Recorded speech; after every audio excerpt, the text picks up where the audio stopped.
Bible tells in Psalms 42, verse 1, as the deer panteth for the waters, so my soul longeth after you, Lord.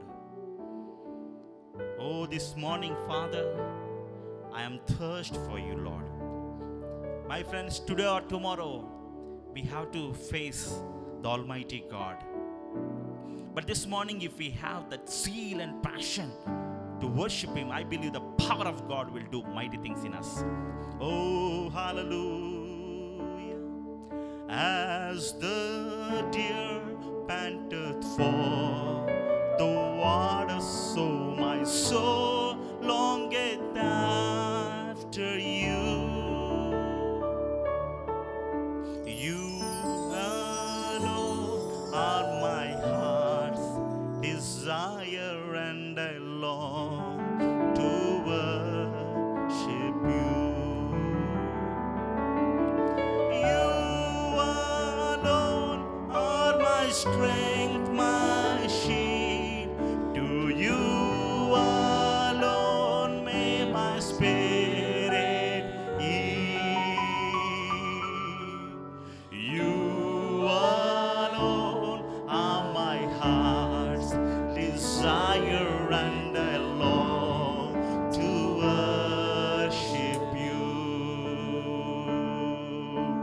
You're my friend, and you are my brother, even though you are a king.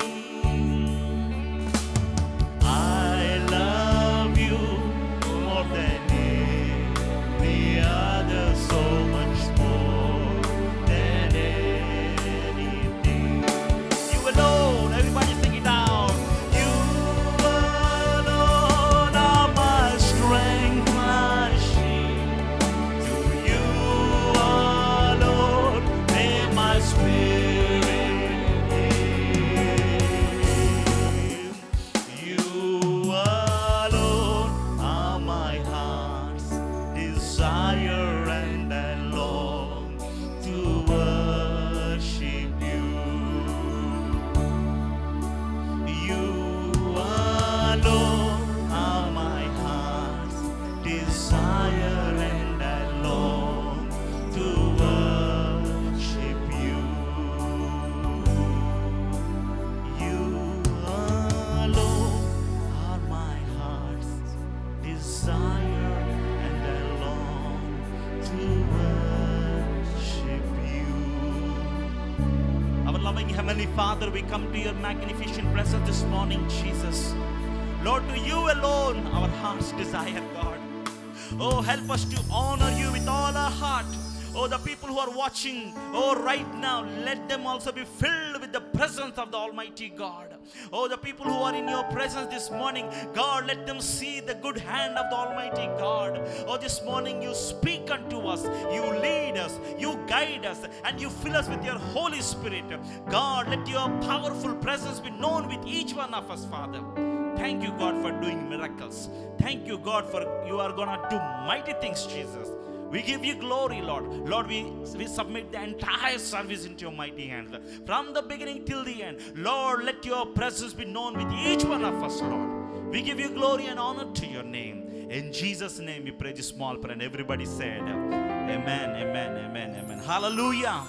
Hallelujah. Shall you all stand to our feet and sing joyfully? Even though whatever the situation, the Bible tells we are here to praise Him. We are here to give Him the best we can do. Okay? Shall you all sing the song which tells joyfully, joyfully, we are going up to dedicate our hearts to the Lord. Oh, we bless your name, God. Amen. Worship the Lord in His splendor and majesty.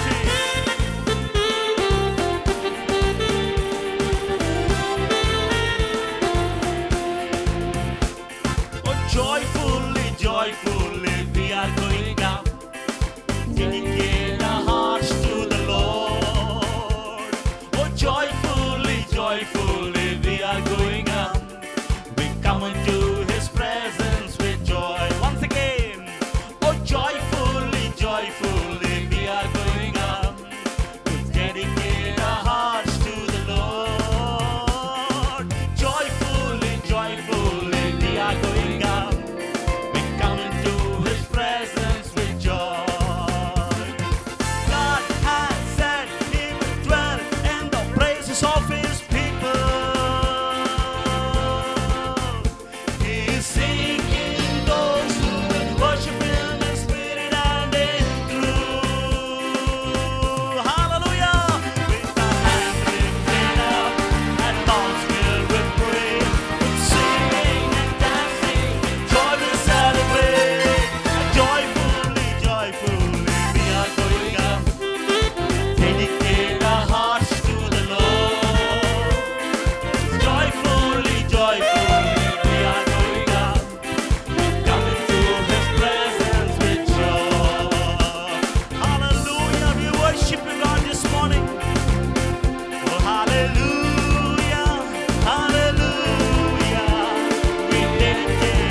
Hallelujah.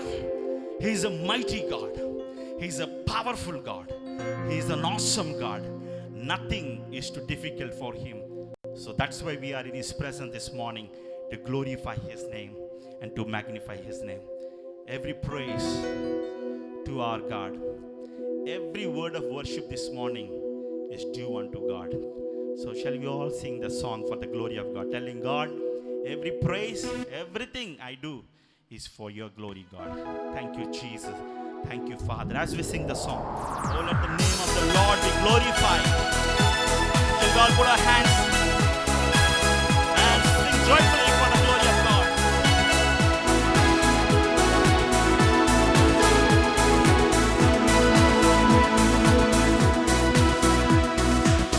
Every praise to our God, every word of worship with one accord.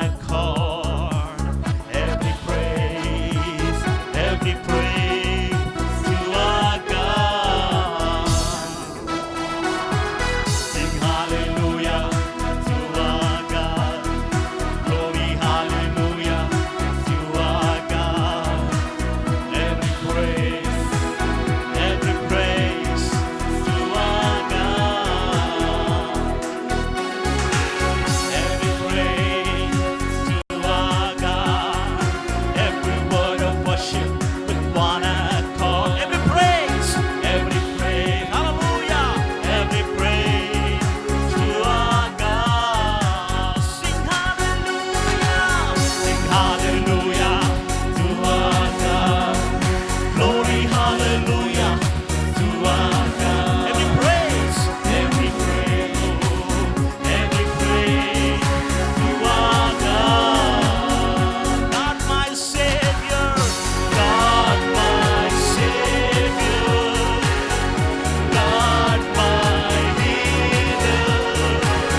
us, who can stand against us? If God is with us, who can stand?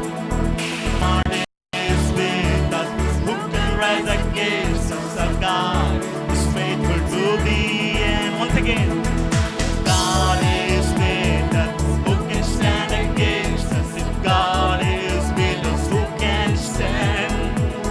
If God is with us, who can rise against us? Our God is faithful to the end. It is finished. It is finished. The cross has done it. The work is over.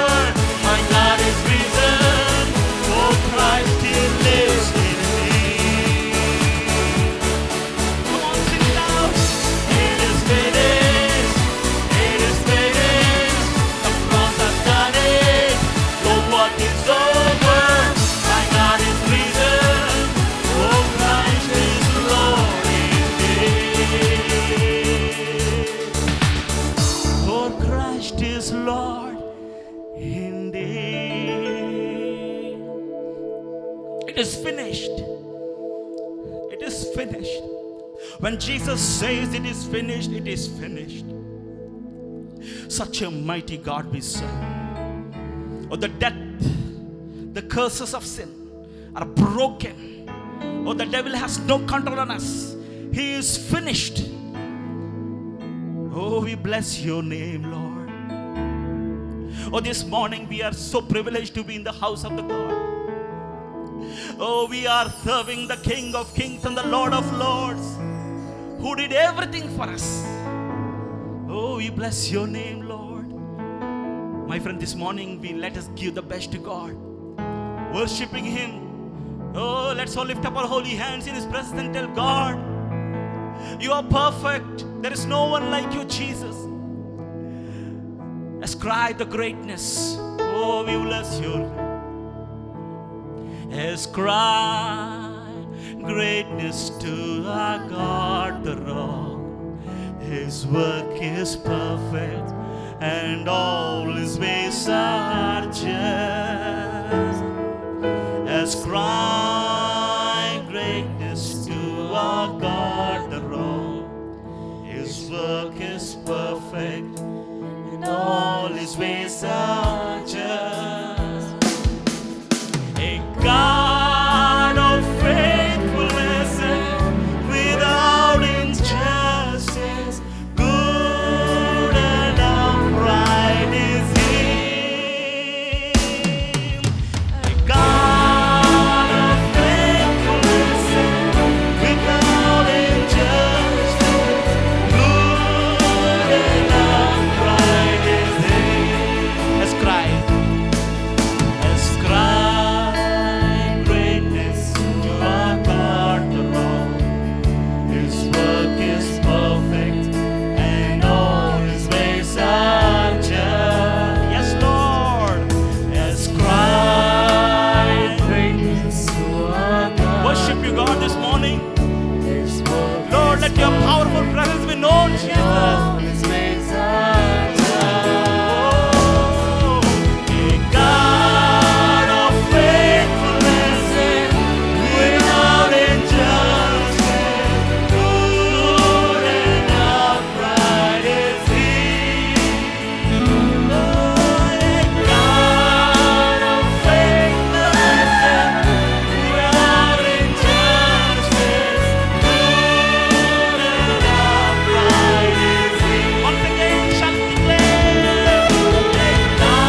faithful God have I. Worship the Lord in His splendor this morning because they're faithful God.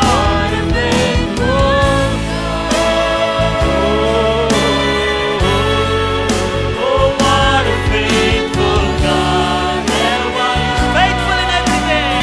Faithful in everything. Oh, what a faithful God have I.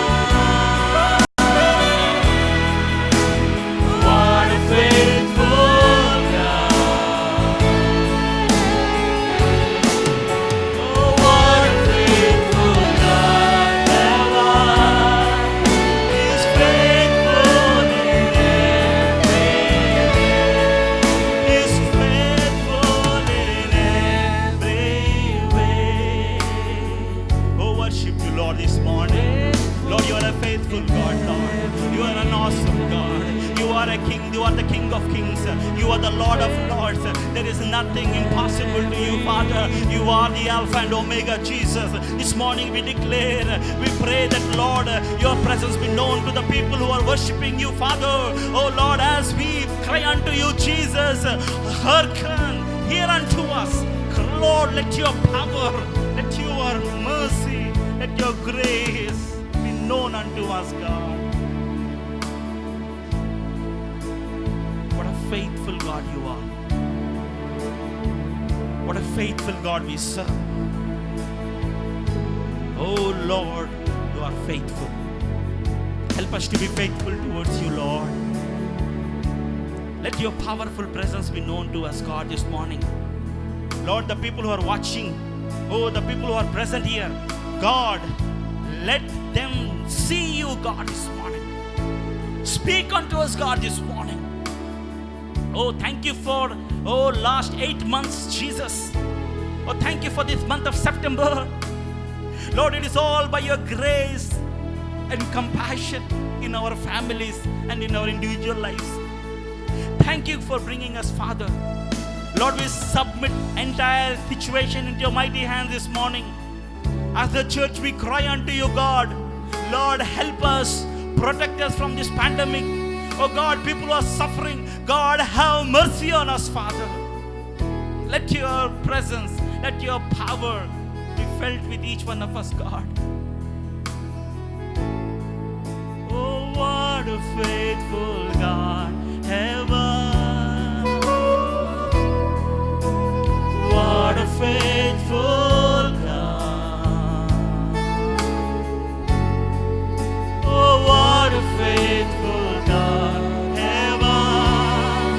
He's faithful in every way. Once again, what a faithful God have I. It is a faithful God who does wonders in our life. What a faithful God. Oh, what a faithful God have I. He's faithful in every way. He's faithful in every way.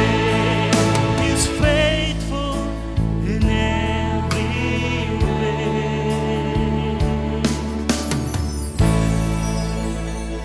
Oh, hallelujah. Oh, Lord, let your power, let your presence, let your holiness be known in midst of us, God. Oh, thank you, Jesus. Lord, I believe something new you are going to do in the lives of the people who are watching, oh, who are present, because you are the God who will never let us go down. We thank you for this day, Jesus. We thank you, God. We praise you, Father. Oh, Lord, thank you that you are going to be more in us, more of you and less of us, God. Thank you, Lord. Thank you. My friends, maybe take few minutes. Be still and know that I am God. That's what the Bible tells. So let us all just think, Lord, what are you going to do for me in this month of September? I am in your presence, God. Make known unto me the things which I need to do, or I need to set right, or I need to focus on, Lord. Shall we all have a few minutes in quietness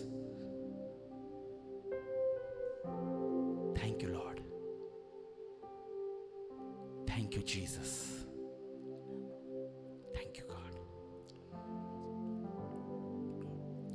Thank you, Lord, for doing miracles. Thank you, Lord, for your awesome presence. Thank you for everything, Lord. Now I request Pastor Dorababu Garu to pray for the time of offering, which we are going to give in the presence of God, and for the word which we are going to hear. May I request Pastor Dorababu Garu to pray. Our loving Heavenly Father, Lord, we thank you for your grace and your mercy, O God. How faithful you have been in our lives, O God. For the last 8 months, Lord, it was your sheer grace alone, O God. And this morning, Lord, we acknowledge it, Lord, from the bottom of our hearts, O God. Lord, we acknowledge your love. Thank you for everything, O God. Lord, we pray that you would bless this time of offering, Lord, as your children, they offer from what you have given to them. Lord, I pray that you would bless them from heaven. You would fill their needs, O God. Hallelujah. May whatever we give to you, Lord, hallelujah, Lord, it be used for the kingdom's expansion. And the Lord's name be glorified this morning. We humble ourselves and we surrender in your presence. In Jesus' precious name, we pray this prayer. Amen. Amen, amen, amen. As we give our cheerful offerings in His presence, we will sing a song, When the Mountains Fall and the Sea Turns Rough. But the Word of God stands strong. Lord, we thank you for this time.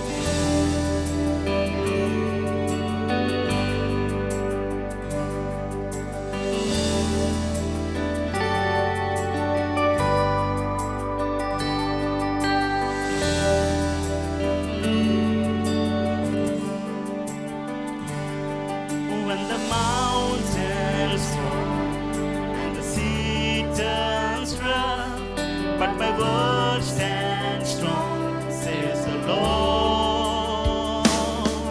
When the world gets tough, filled with broken hearts, but my love won't fail, says the Lord. Your love is powerful.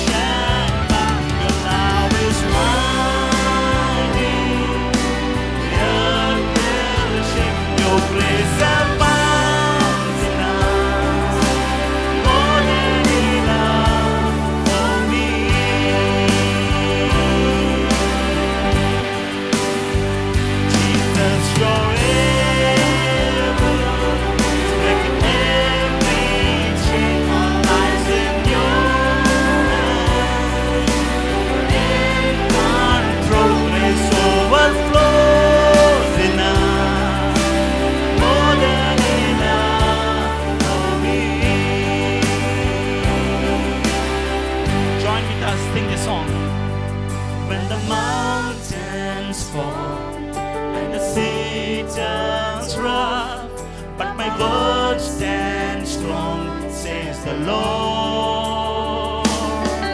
When the world gets tough, filled with broken hearts, but my love won't fail, says the Lord. Your love is powerful.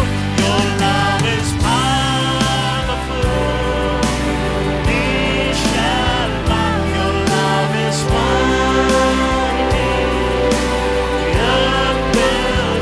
Your grace abounds.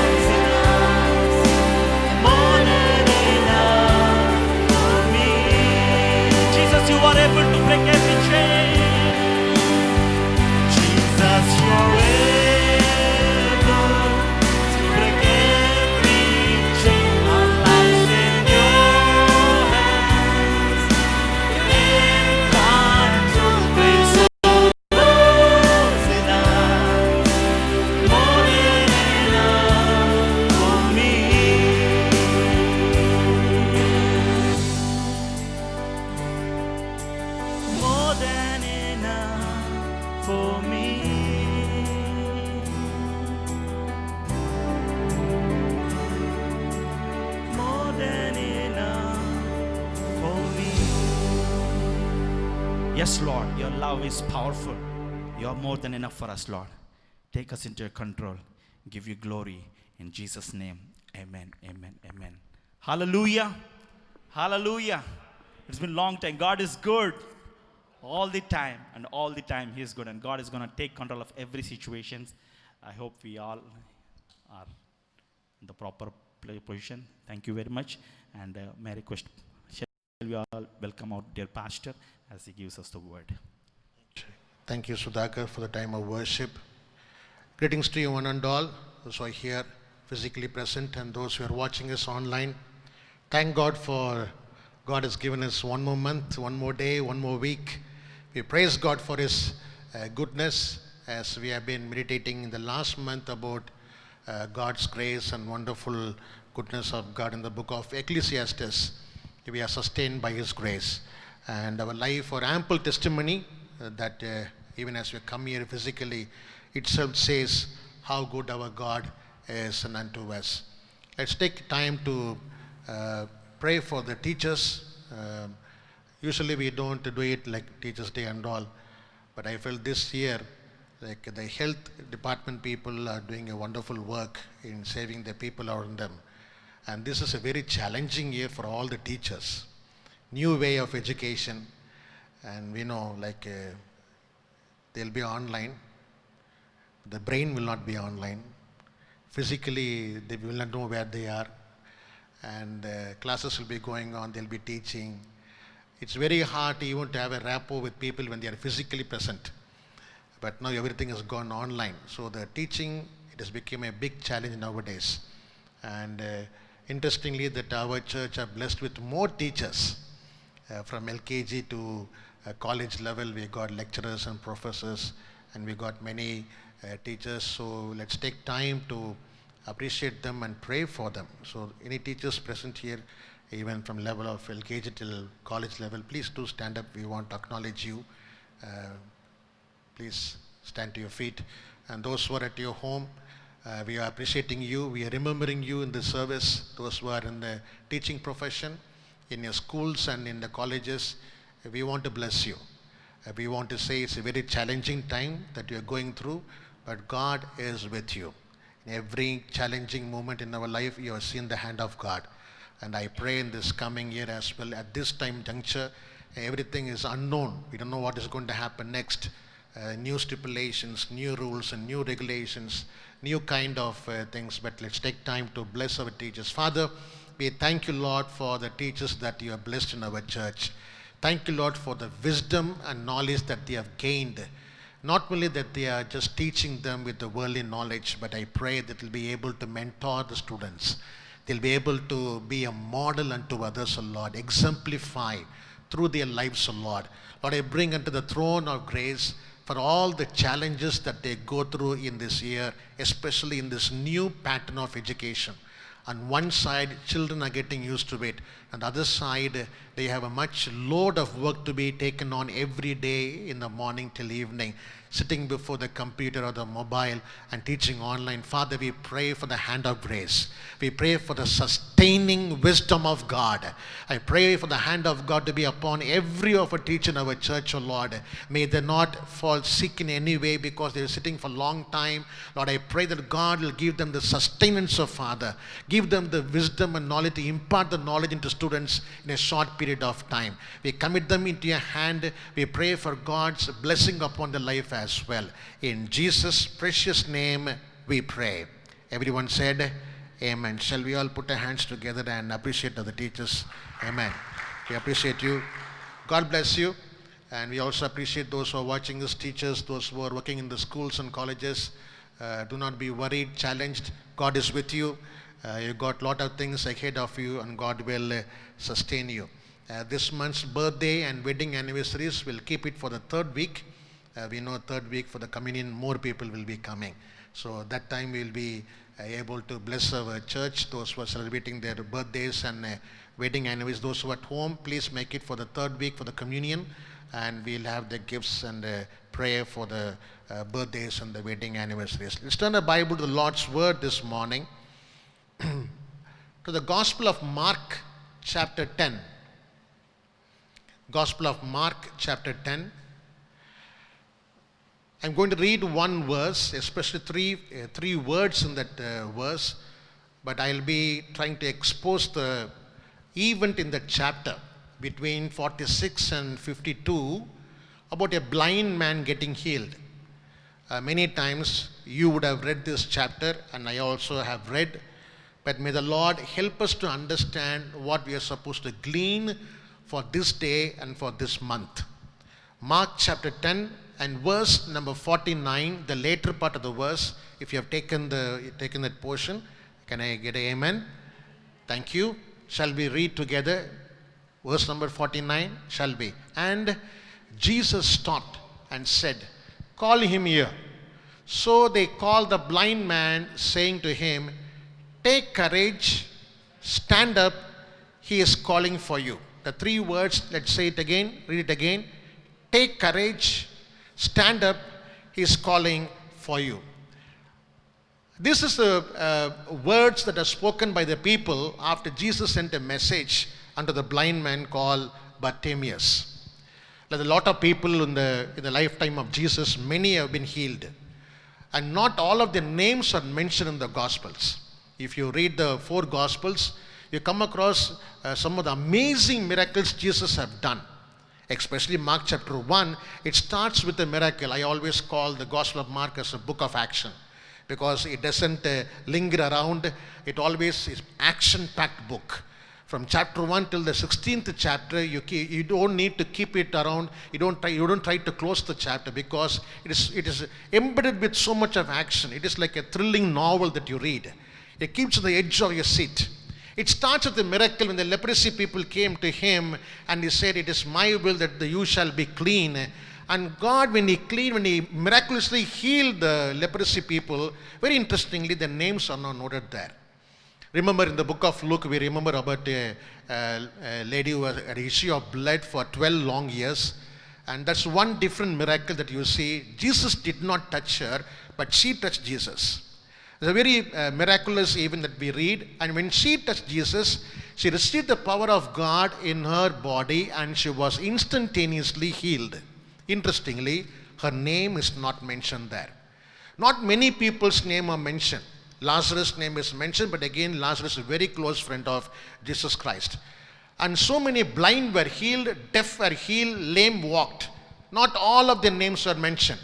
But here is one man's name is mentioned. This event of Bartimaeus, a blind beggar getting healed, is also mentioned in Matthew chapter 18 for your reference, and Luke chapter 20. But Bartimaeus is a name, it's a two-coined word. It's Bar-Timaeus. When you read that verse, don't think that the name of the person is Bartimaeus. It is mentioned less. Bar means son of, Timaeus means father's name. It means like is son of Timaeus. But very interestingly, if you read in verse number 46, there is a double emphasis given. No other place ever you see in the Gospels, all the 4 Gospels, a name being said again and again, repeatedly in one verse, that too for a healing.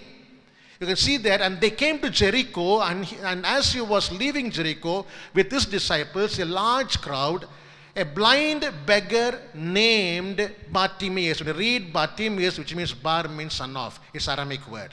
Bar means son of. Timaeus means name. It's there. Son of Timaeus. So the name is given and the interpretation is also given there. There is a double emphasis by not giving the name but by identifying. A very clear identification to show that this event is a very key event for Mark to include in his gospel writing, to mention something what Jesus wants to convey unto us today. As a reader of this gospel, let's not take it as just a healing. There is something embedded inside this healing that we need to glean for today's context.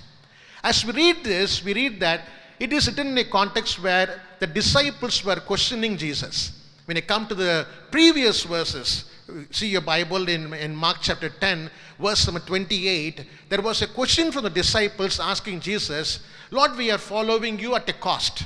What is the cost that we have paid? We have left everything. We left our boats. We left our nets, we left our family, and we left everything and we have followed. They're boasting about the cost that they paid to follow Jesus. When you come down to verse number 33, the same chapter 10 and verse number 33, as I keep saying, just follow me. He was enumerating unto them about the crucifixion, death, and resurrection that he is going to attain. And he has said this before, but now why he was saying? Because the disciples were talking about themselves, the self-focused life. This is what we have given up for following you. But Jesus was saying, I am giving up my life for your sake. So for you following with me, can I hear amen, please? Amen. Keep going. And verse number 36. And here you see in verse number 36, when James and John came and asked him, what do you want me to do for you? And verse number 37, grant that we may sit one on your right and one on your left in your glory. Again, they were talking about what they need when he comes in glory. So number one, they're talking about the cost they have paid. Number two, they're talking about that they need individual. This is my desire. If I am following you, then you have to do this for me. Now keep this on one side. Keep following. Come to verse number 45. Verse number 45. Chapter 10 and verse number 45.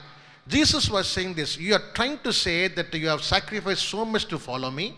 You are demanding something from me because you are following me. But I am saying unto you, I do not have any demand, but I have come, for the Son of Man did not come to be served, but to serve and to give his life as ransom for many. It talks about a selfless sacrifice. So far, if you are with me, can I hear amen, please? One group of people called disciples were self-focused, boasting about the sacrifice, what they have done for the sake of following Christ. Friends, we may be in this context where disciples are saying, Lord, we have given up so many things for the sake of following you.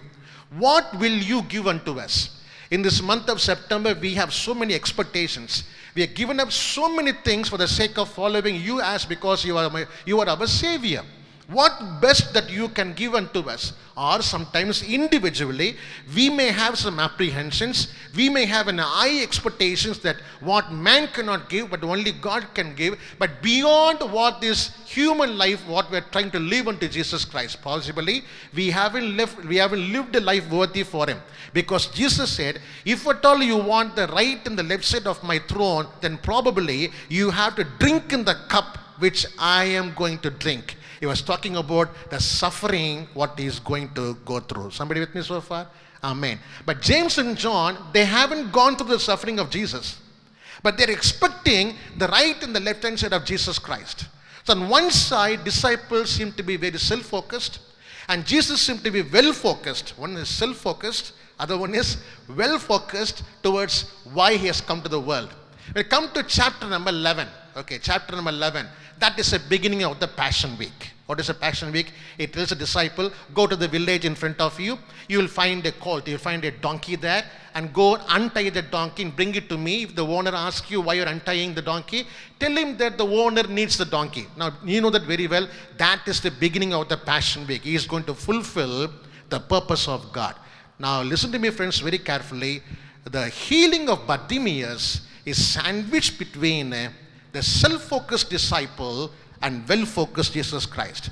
God is trying to say that here is a man, every day he was begging from others for money, food, shelter and clothes. But when he came to me, he never asked for money, he never asked for shelter, he never asked for any clothes, but he was asking something what human cannot bless him. Somebody with me so far? Amen, please. This morning I want to talk to you on a topic, the deepest earning of your soul. The deepest earning of your soul. The Gospel of Mark is such a wonderful gospel. Disciples are so prejudiced and self-centered and not God-focused. And this this healing is trying to tell us we not to be self-focused, but we need to be well-focused like Jesus. Someone with me? Amen. So living in a time where very easily we can be programmed to be self-focused, because every moment of our time, even if you make a cell phone call, there is a recording going on the call saying that take care of yourself, protect yourself. It talks about being self-focused. The mobile department is talking about self-focused. The whole department around is talking about protect yourself. But the gospel is saying be well-focused.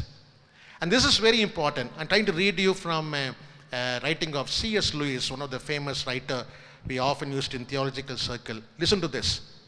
If I find in myself a desire which no experience in this world can satisfy, I say it again. If I find in myself a desire which no experience in this world can satisfy, then the most probable explanation is that I was made for another world. Which mean by the saying that anything in this world which cannot fulfill the fullness of your soul means that only God can be the satisfier of our soul. Someone with me, can you hear amen please? Hallelujah.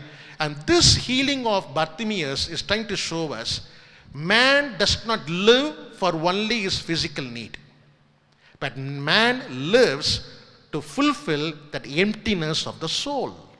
Why? Because when Jesus called him and asked him a question, what do you want me to do? He said something in his lifetime he has not said to anyone else ever before. Every day he would have asked for alms and food and shelter and clothes. When he had gone to Jesus, when Jesus asked him a question, he never asked for alms again. He never asked the routine words that he was speaking, but he gave a very clear sentence saying that what man cannot give unto me, what he has not shared with anyone, the deep yearning of his soul, that emptiness that he had in his heart, he was saying there is one thing that is not fulfilled in my life. Lord, I need to regain my sight. Amen. Hallelujah. This morning, friends, I want to tell unto you, thank God for this 8 months, and thus far God has brought us with all that we need physically. But it's very, very important to understand that every man is created with a vacuum in the heart, which a physical need will never fulfill the vacuum. Only God can fulfill the vacuum. You know why? Only man is created in God's image. If you're with me, amen, please. Even if birds in the air, or the animals in the forest, or the fishes in the sea, they live, they swim, they walk, they fly, and they die. They procreate, they multiply, they do what they are designated for, but they do not have any vacuum in the soul. Because they are not in the image of God. They don't possess a will in their life. But because we have the will of God, we are in the image of God, we are already created that we would seek God always. And that's why man has got that longing in his heart. If at all you think that everything in this world is enough to satisfy me, then the rich people who do not have Jesus Christ, they must be satisfied. But they are not. Still they lack. Still they say, I don't have peace in my heart. Remember what Jesus said, I give you peace, what the world cannot give unto you. Hallelujah. Hallelujah. What is the deepest earning this morning? I want to highlight these 3 words. Take courage, stand up, he is calling you. But I want to take it in the context of saying that let our soul be strengthened to stand and yield to the call of God. It is not what we are trying to protect ourselves physically. There is a big vacuum in our soul the world is not addressing. The big vacuum in our soul what the world doesn't want to speak. How do we know that?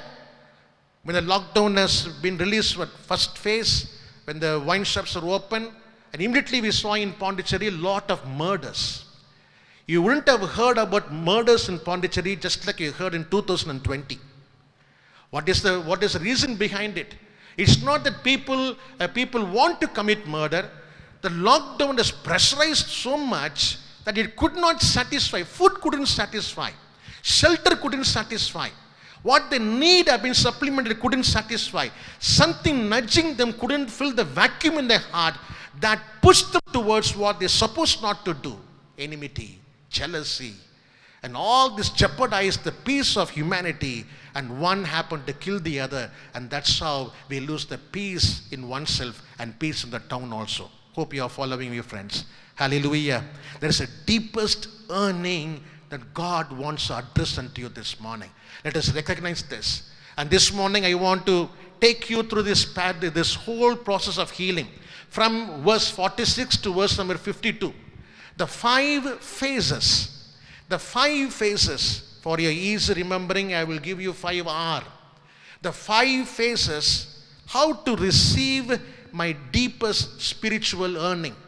How to receive my deepest spiritual yearning. I'm not going to talk to you about the 5 ways of you should be blessed. I'm not going to talk to you about how to live a holy life. I'm going to talk about that is one deepest yearning in your heart that nothing could address you. Nothing could satisfy you. And always remember that each and every one of us, we do have a deepest spiritual yearning. Somebody can say these 3 words with me. Deepest spiritual yearning. Yearning, I'm not using the word starting with E. I'm using the word starting with Y. Y-E-A-R-N-I-N, which means that you have a longing. You have a thirst. Remember when David sang in Psalm 42, we started today's service with that chorus, as the deer thirst for the water, my soul longs after you, Lord. Man is created in such a kind, we always have a thirst towards God. Nothing can fill the vacuum except our Creator. Agree with me? Amen, please. Hallelujah. Let me take you through this as time allowed to us. How to receive our deepest spiritual yearning in Christ. Disciples were following. They were with him. They were listening to his teaching and preaching, everything. But still they couldn't understand what is the purpose in the kingdom of God. They are talking about, we have left everything, Lord, we are following you. And one person is asking, give the right side of your throne. And they were fighting along the way. Who's the greatest among us? Again, it comes in chapter number 9 and chapter number 10 also it comes again. The disciples supposed to have a satisfaction. They did not have a satisfaction. Jesus was so worried about them. I do have a feeling maybe in today's context probably the Lord is much worried about his church. Why my disciples, why my followers are not able to be satisfied in a time like this? Yes, I understand the people in the world, they're worried about what is happening. But my people, whatever it may have, it can happen. The soul, if it is such, remember Job, because his soul was satisfied in the Lord, he said, God gave, God has taken, praise be unto God. Amen. When his soul doesn't have a vacuum, those are the words that come out of the mouth. But when a soul doesn't have the fullness, then it is worried. Then there is a lamentation.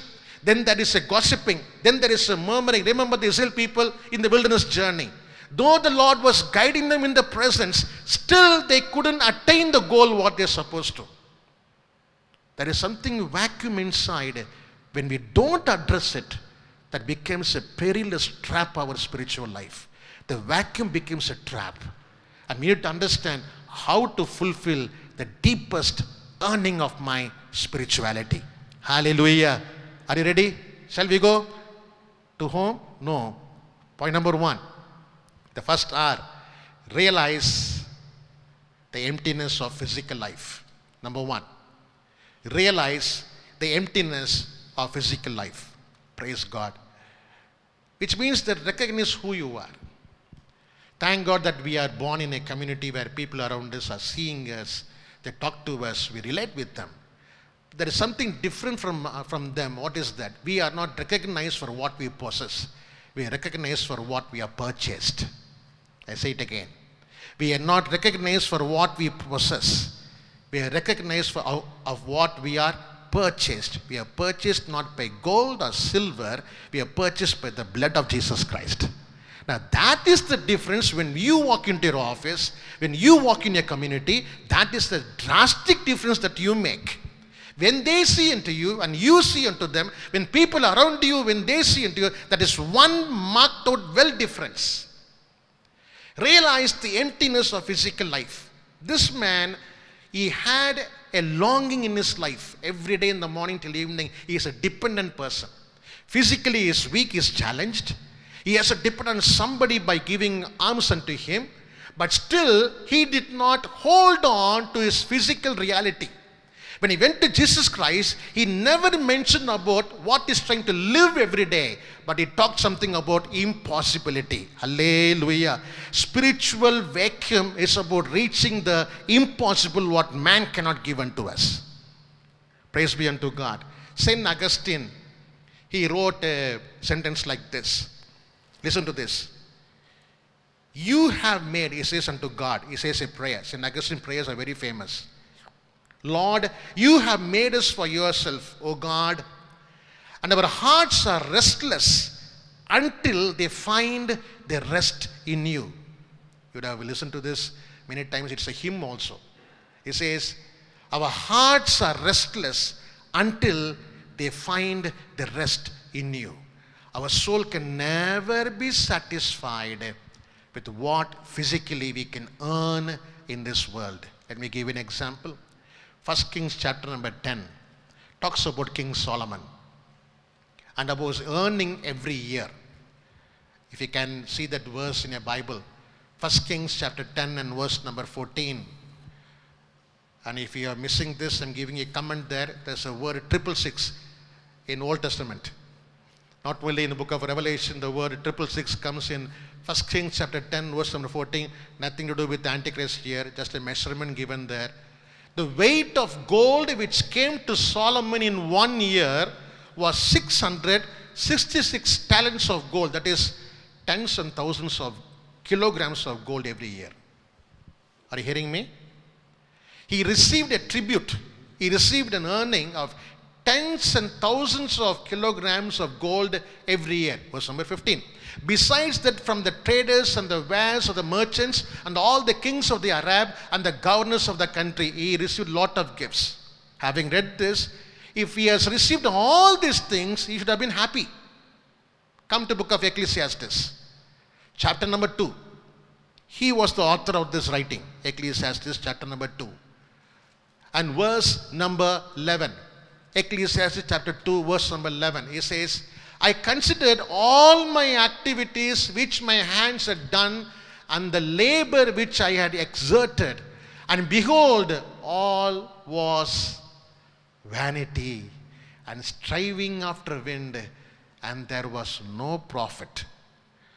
Who would say in a world today, if he receives 10,000 kilograms of gold as an earning, and he would say, I'm going to gain nothing of this? Today's world will say he's a stupid person. But Solomon was talking about his own soul. He said, physically I had gold. Physically I had riches. Physically I had palace. Physically I had, there was no war, the peace in the kingdom. But deep in the soul, I feel like I lost something. I have everything in my external life, but inside me, there's something I feel like I lost. Come to verse number 17. There's even worse. Verse number 17. So I, can you read for me? So I hated life. Oh my God. That must be one of the big joke of the year. A man who had everything physically possible. He had everything. He had horses, chariots. He had kingdoms. He had tributes. He had peace in the nation, riches, palace. He had wives and concubines. Praise the Lord. If at all you want to appreciate Solomon, first thing you have to go and ask is, Sir, please teach us how you lived with 1,000 wives. With one we cannot manage. How are you possible to live with 1,000?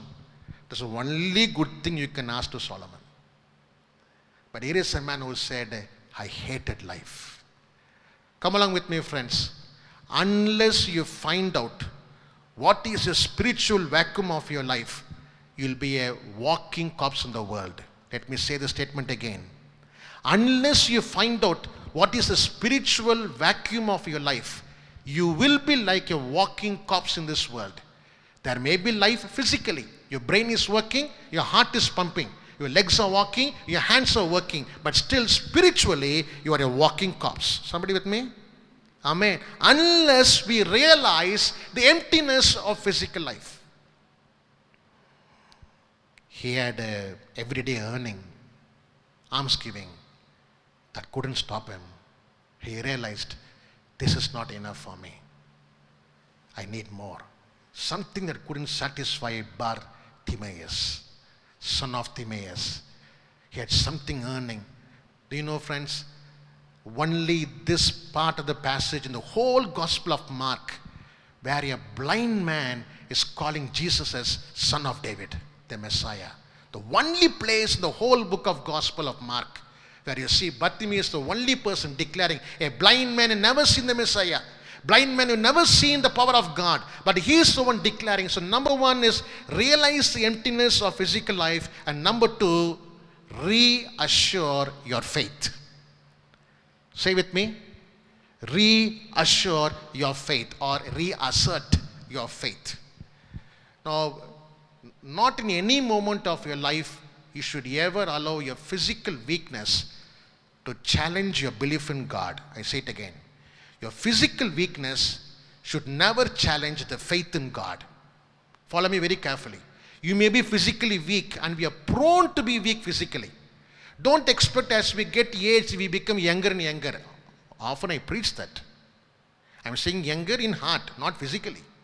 Our bones, it gets eroded as days goes by. Doctors will say after the age of 55, it's very hard for the bones to grow.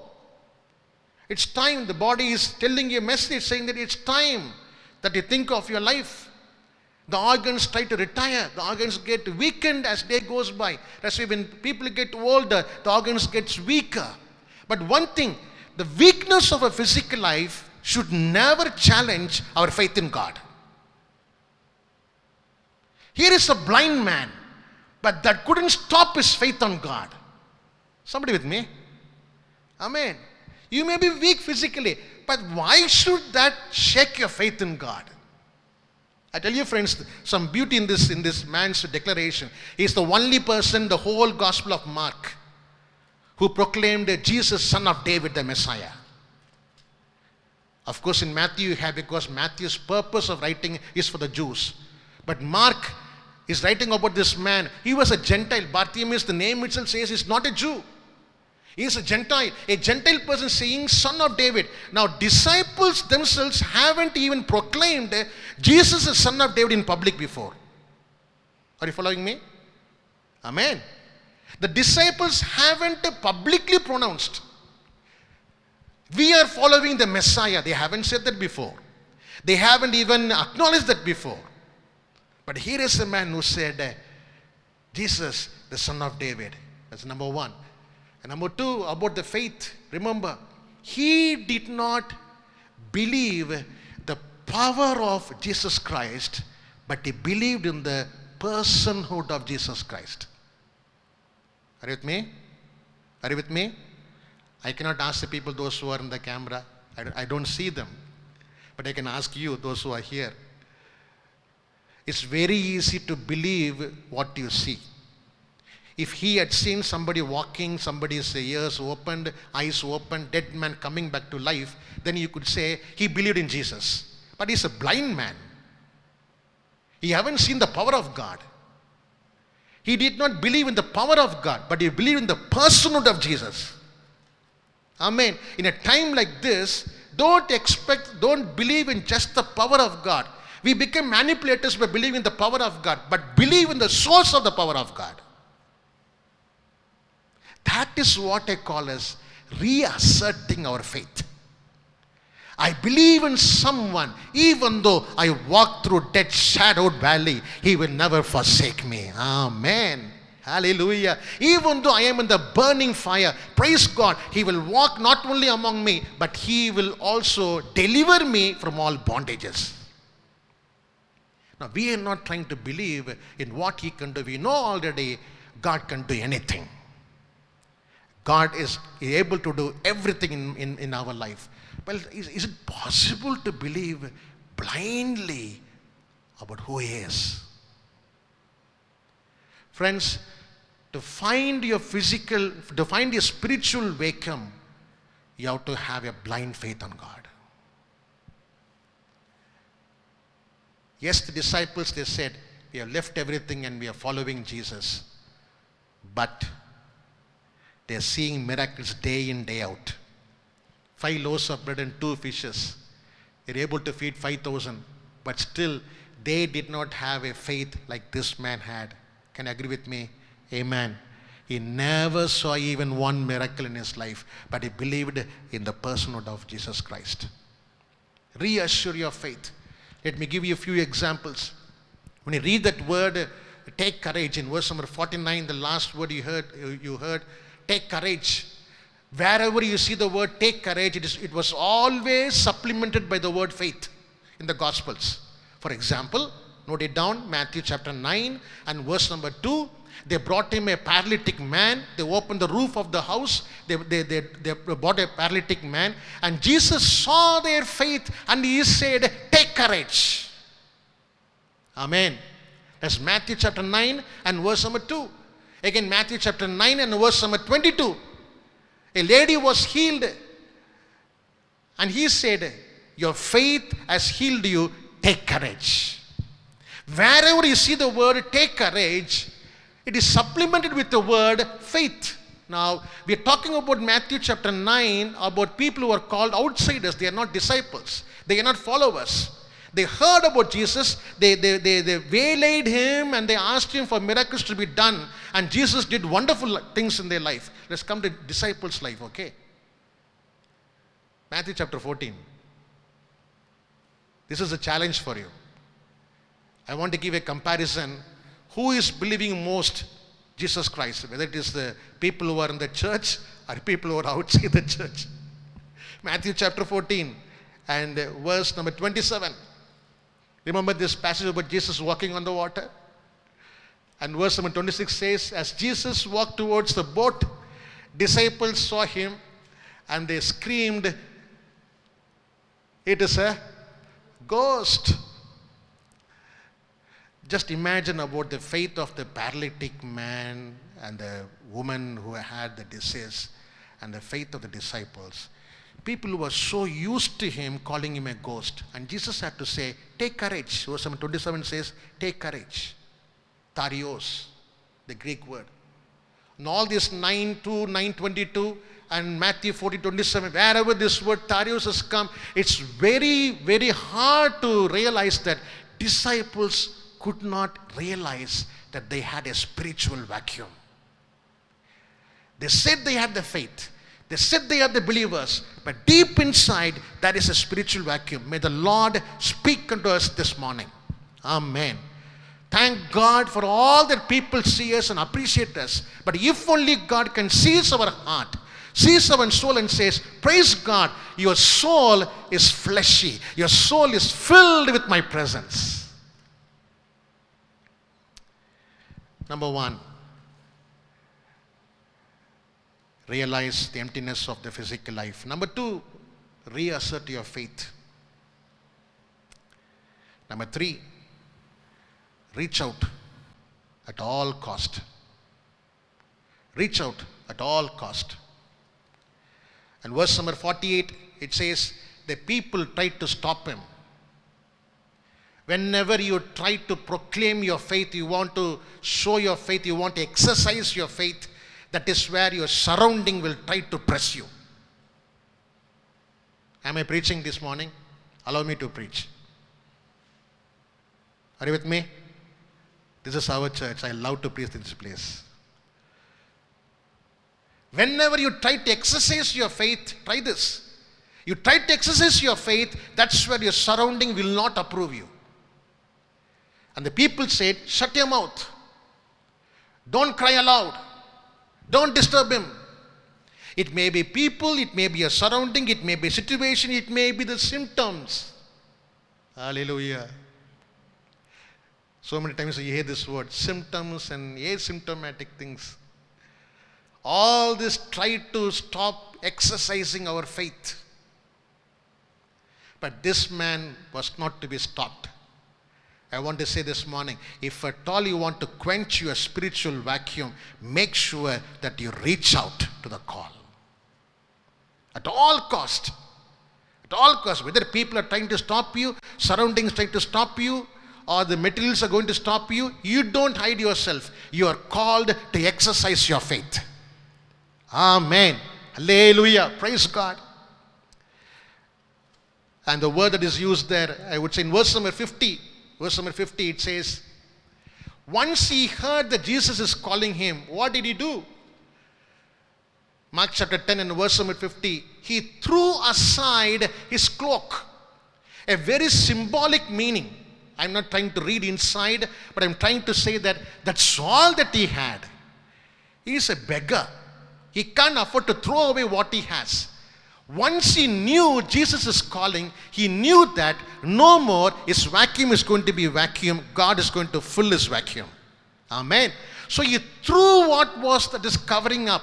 He threw away what was trying to bind him. He threw away what was trying to clutch him down. He threw away what was so many years of his lifetime. He threw away that outward thing trying to hide him. He threw them away. He threw that outward cloak.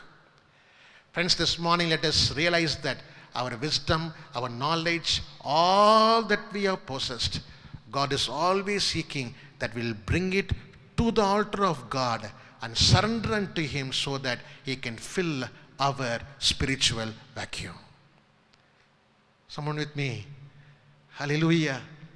When was the last time you realized, Lord, all that I am is from you, and so I'm not the owner, you are the owner, and I take the crown and I keep it on your foot, O Lord.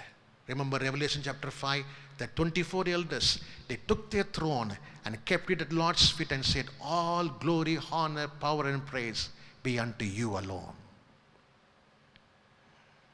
What is that outer cloak trying to keep you down? The word egiro, the word that says after the word take courage, the word that says stand up, the word egiro, it says getting up from the dead situation. Somebody with me?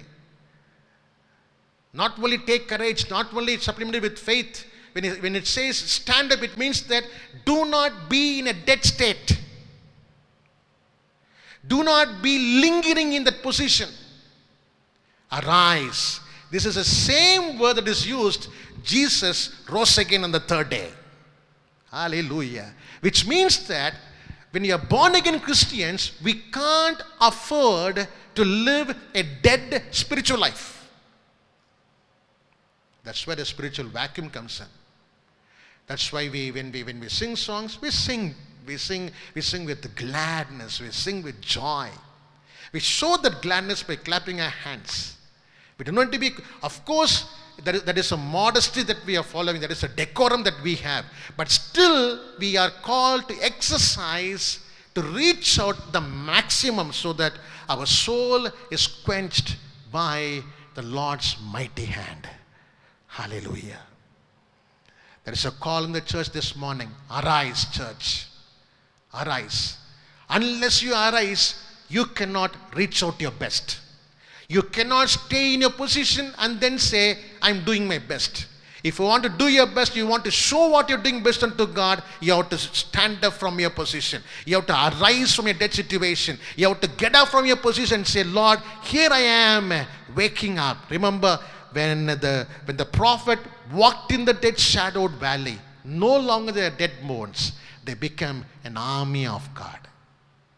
Hallelujah. Are you with me? Amen. So realize the emptiness. Number 2, reassert your faith. Number 3, reach out at all cost. If at all you need that your soul need to be quenched by God, reach out at all cost. Don't bother about what is outside. I thought I'll hear an amen for that. Don't bother about the outside cloak that is covering you. Don't bother about the name, the fame, the people, the community, the society, whatever things. Don't bother about it. If the King is calling you, He has got something the best for you. Amen. Hallelujah. The cloak is nothing to be compared for what He is going to give. Amen. Reach out at all cost.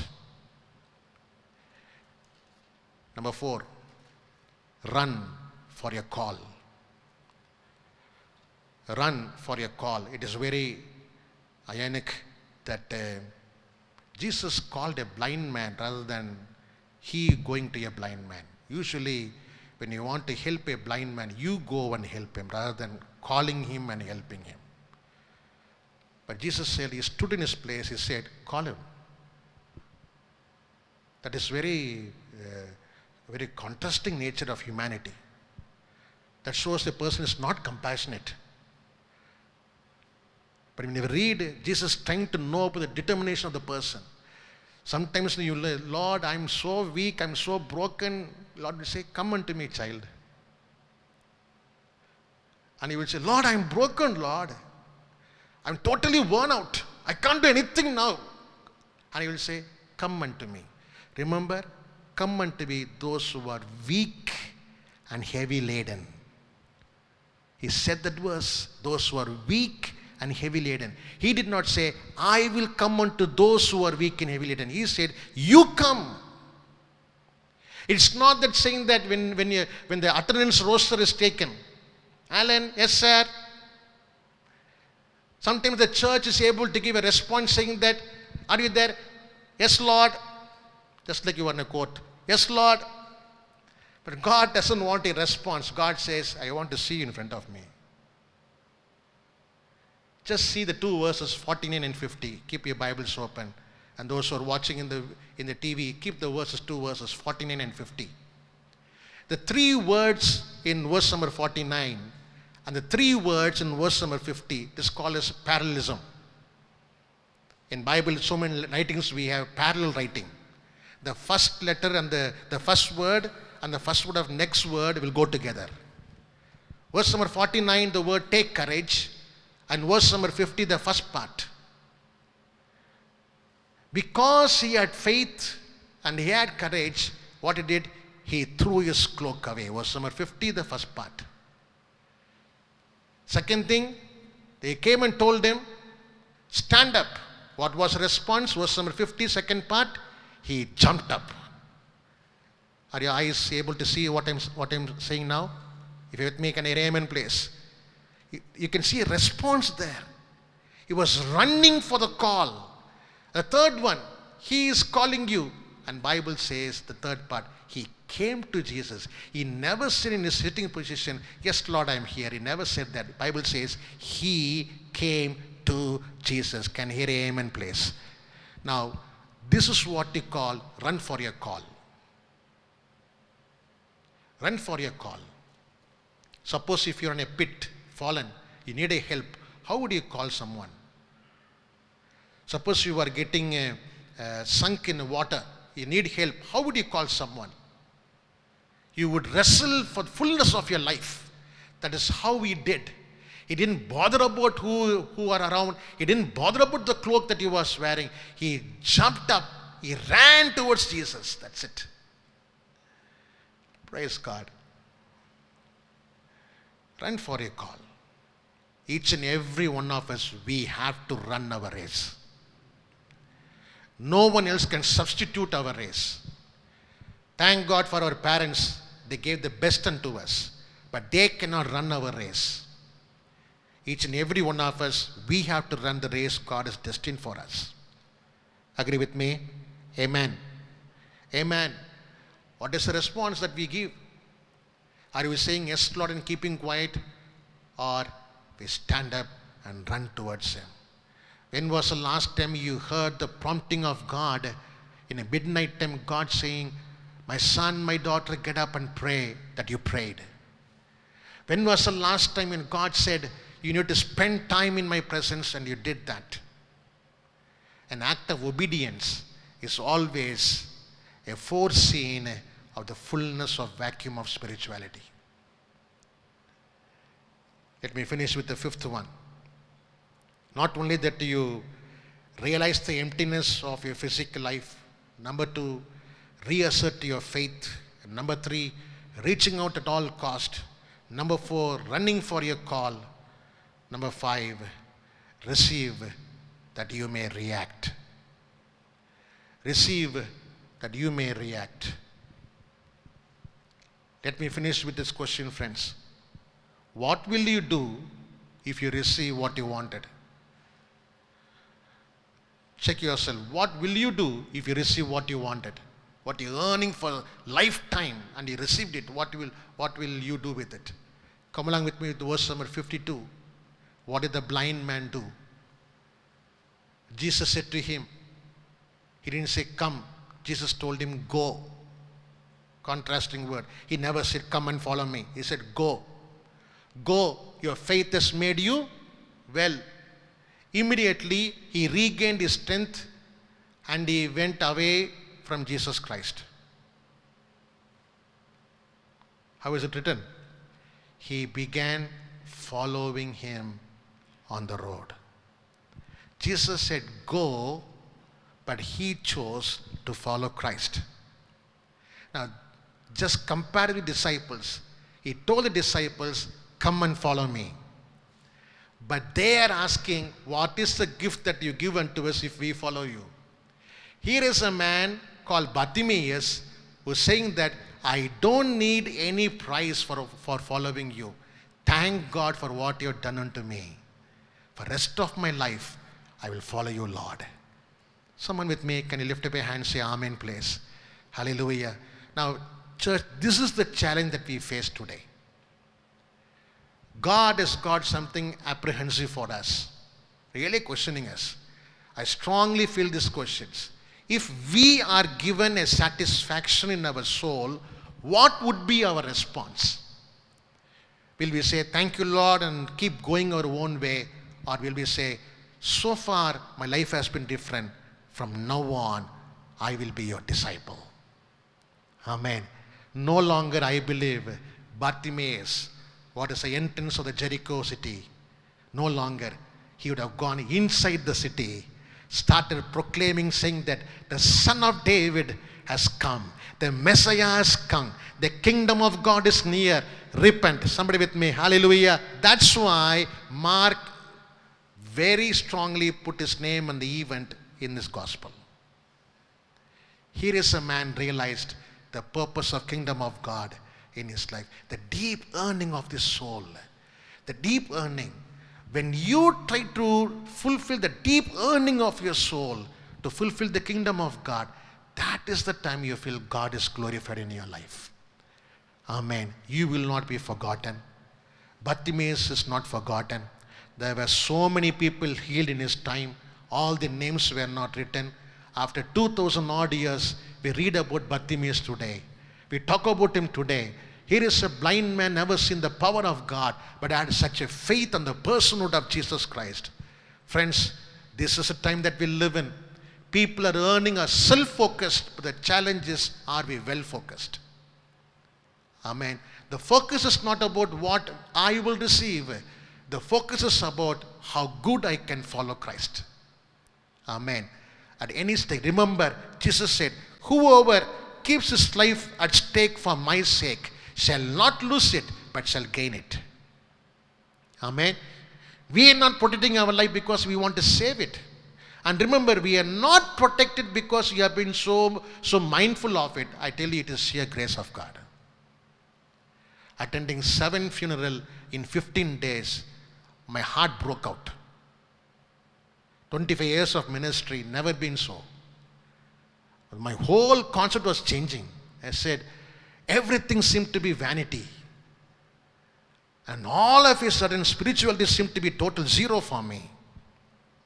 And I realized how good the Lord is unto me. Amen. Are you with me, friends? I've been to funeral services, people have fallen on me and they have cried and wept. And 3 days later, they were found positive. And I am not positive. Nothing to proclaim. See, as a public person, you have to be there. You have to be there. But still, we are alive by the grace of God. Amen. Don't believe because of course we have to be very protective, but be well focused, not self-focused. I say the words again and again.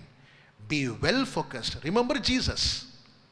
He was well focused, but disciples self-focused. And here comes the sandwich material, the healing of Bartimaeus, who said, Lord, I am not focused on me. If only I receive that spiritual welcome to be full, I will follow you, Lord, at all cost. Amen. This is a message for the church. We're going to continue next week also about the position God has placed us, the position of Jericho. We'll hear that next week. But today, take courage. Stand up. He is calling you. Amen. Take this message in your heart. If you need to be courageous, you need to exercise your faith. If you need to stand up, you can never be a dead person. If God is calling you, you can never just say, yes, Lord. You have to go, stand in front of Him. And then He will ask you, what do you want me to do? As if He doesn't know anything. And you will say, Lord, this is my earning of my life. Remember, I want to regain my eyesight. That sentence, this man has never spoken ever before to anyone in his lifetime. This is the first and this is the last that you would speak that, and that would suffice a spiritual earning. Hope you are with me. Hallelujah. If only we can find out what is that spiritual blindness that I am in. What is that touch of God that could heal me? Lord, I need this month. Give me the courage. Raise me up. May I be a person who can respond by doing greater deeds for your glory and honor. Let's all stand to our feet.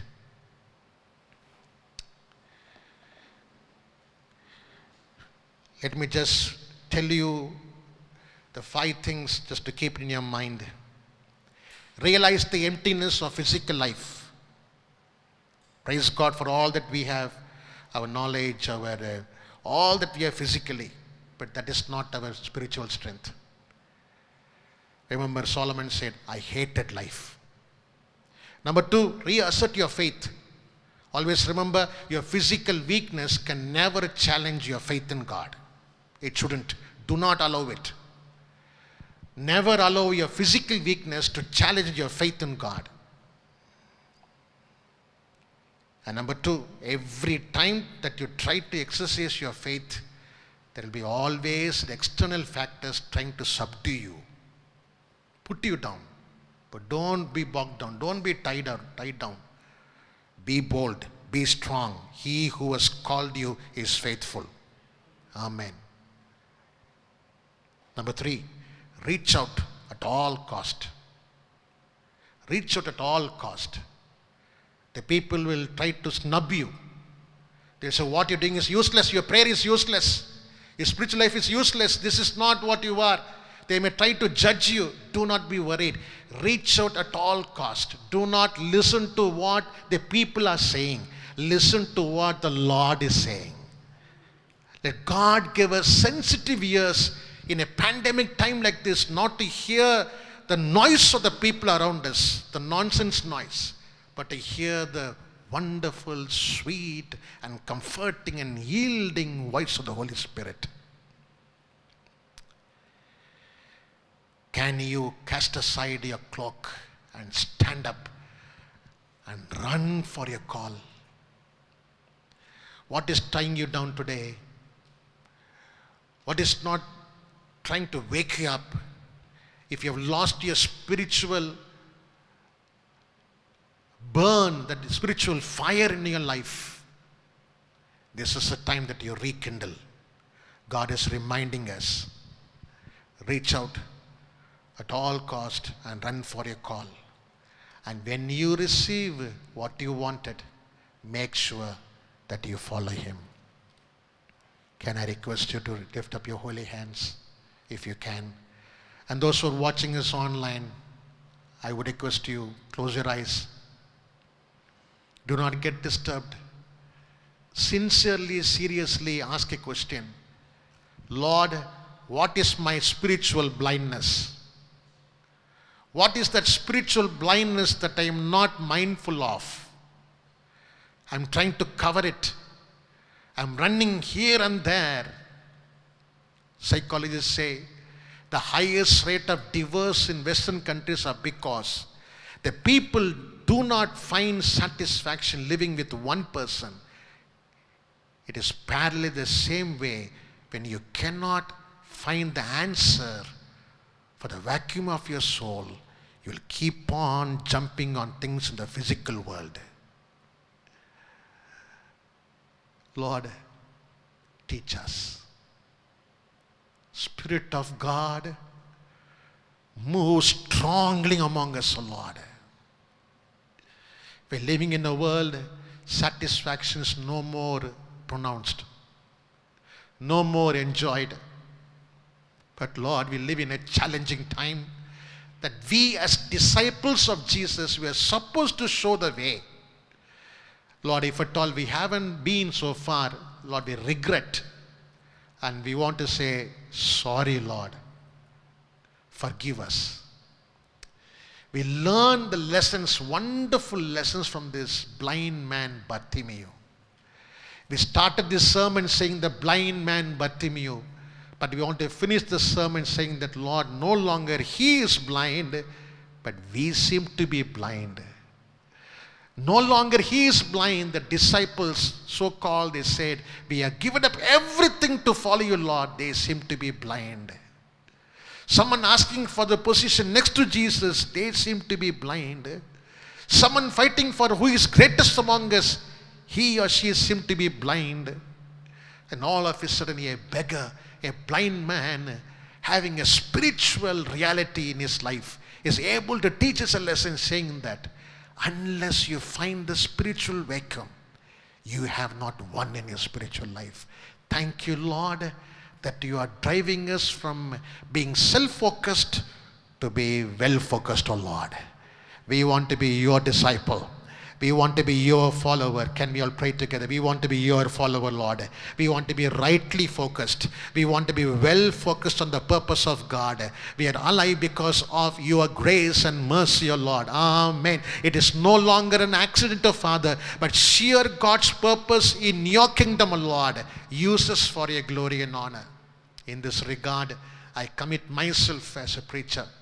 I commit all of our church people, those who are coming here this morning, the families, individuals, and those who are watching us online. And Lord, we pray for all the families, oh Lord, enable us.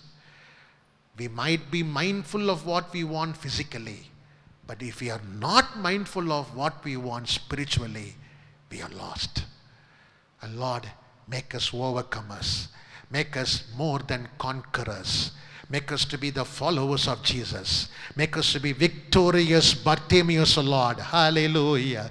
Amen. Send us with your blessing as you abide with us all through this month. In Jesus' precious name we pray.